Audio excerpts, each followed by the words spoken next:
এখন পর্যন্ত প্রত্যেকটি মিডিয়ায় স্বৈরাচারের দোসররা, ফ্যাসিস্টের দোসররা এখনো কিভাবে থাকে।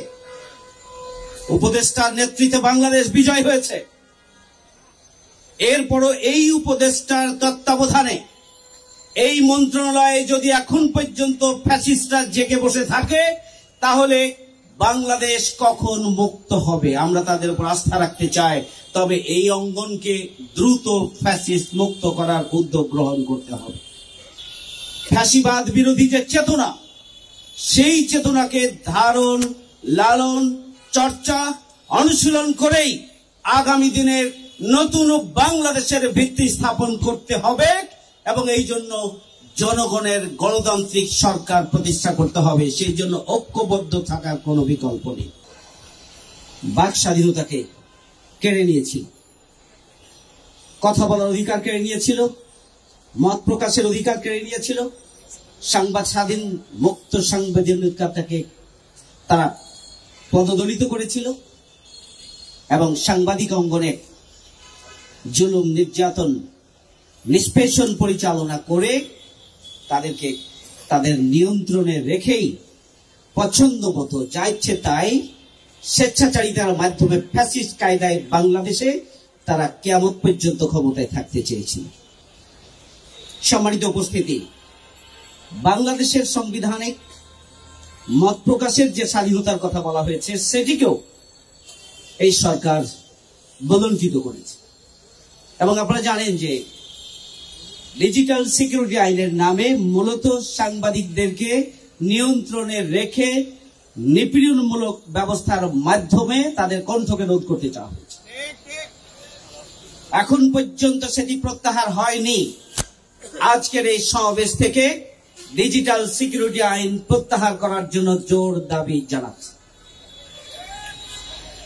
সম্মানিত উপস্থিতি, আমাদের রুহুল আমিন গাজী ভাই মরহুম 17 মাস মিথ্যা মামলায় তাকে কারাগারে রাখা হয়েছে।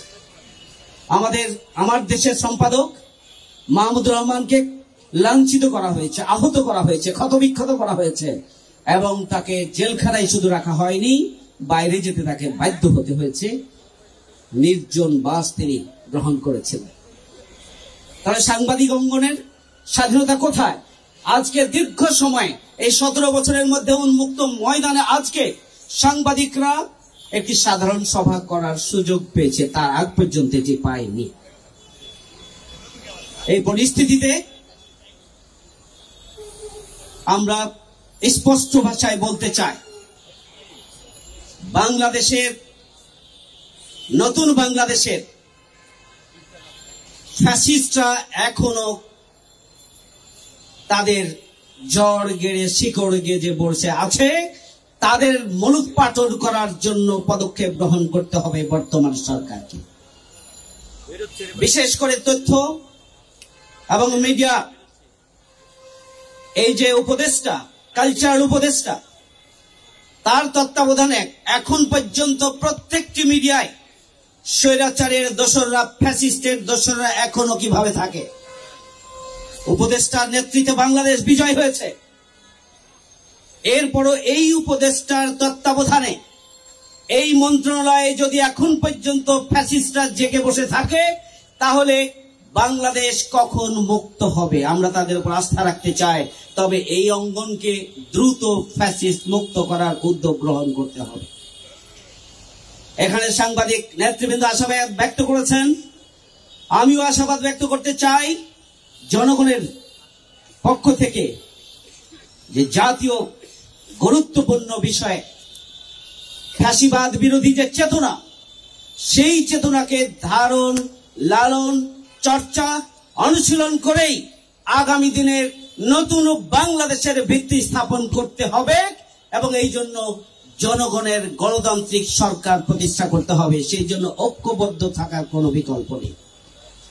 আমি ঢাকা সাংবাদিক ইউনিয়নের সম্মানিত নেতৃবৃন্দের প্রতি অনুরোধ জানাতে চাই এবং সরকারের প্রতি অনুরোধ জানাতে চাই, সাংবাদিকদের বেকার যারা রয়েছে, এই বেকার সাংবাদিকদেরকে তাদের চাকরিতে ফিরিয়ে দেওয়ার জন্য পদক্ষেপ গ্রহণ করতে হবে।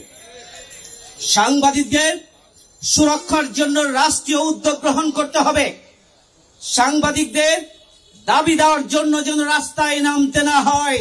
আজকে যারা এখানে বসে আছেন 17 বছর যাবৎ যারা নিগৃহীত, নির্যাতিত, নিপীড়িত, আমি মনে করি রাষ্ট্রীয় উদ্যোগে তাদেরকে ডেকে নিয়েই তাদের দাবি দেওয়া পূরণ করা উচিত বলে আমি মনে করি। ঢাকা সাংবাদিক ইউনিয়নের উচিত শুধুমাত্র রাজনীতি নয়, রাজনীতির পাশাপাশি সাংবাদিকদের পেশাদারিত্বের উন্নয়নে পদক্ষেপ গ্রহণ করা উচিত। সাংবাদিকদের একাডেমিক সমৃদ্ধি অর্জনের জন্য প্রশিক্ষণের জন্য ব্যবস্থা গ্রহণ করা উচিত। তাদের সুরক্ষার জন্য রাষ্ট্রীয় দাবির পাশাপাশি ইউনিয়নের পক্ষ থেকেও কি কি পদক্ষেপ গ্রহণ করা যায় সেই ব্যাপারেও সাধারণ সভায় আজকে অন্তত একটি সর্বসম্মত মত নিয়ে আগামী দিনে ব্যাপক পরিসরে ক্ষতিগ্রস্ত, বিপর্যস্ত, বেকার, নিগৃহীত, শহীদ এবং আহত সাংবাদিক পরিবারের জন্য কল্যাণ ট্রাস্ট রয়েছে। এই কল্যাণ ট্রাস্টকে আরো সমৃদ্ধ করার জন্য সকল সাংবাদিক বৃন্দ ঐক্যবদ্ধভাবে পদক্ষেপ গ্রহণ করতে হবে এবং বর্তমান সরকার যেন এমন একটি ফান্ড এখানে দেন, যে ফান্ড আগামী দিনে, যে তহবিল আগামী দিনে সাংবাদিকদের সুরক্ষা এবং বিপদকালীন সময়ে এবং অবসরকালীন সময়ের জন্য তাদেরকে মর্যাদাপূর্ণভাবে বসবাস করার জন্য একটি অবস্থা তৈরি করে দেবে। সেই ধরনের একটি ব্যবস্থা করার জন্য আমি ইউনিয়নকে এবং রাষ্ট্রের কাছে আমি দাবি জানাচ্ছি। সবাইকে ধন্যবাদ। আল্লাহ হাফেজ।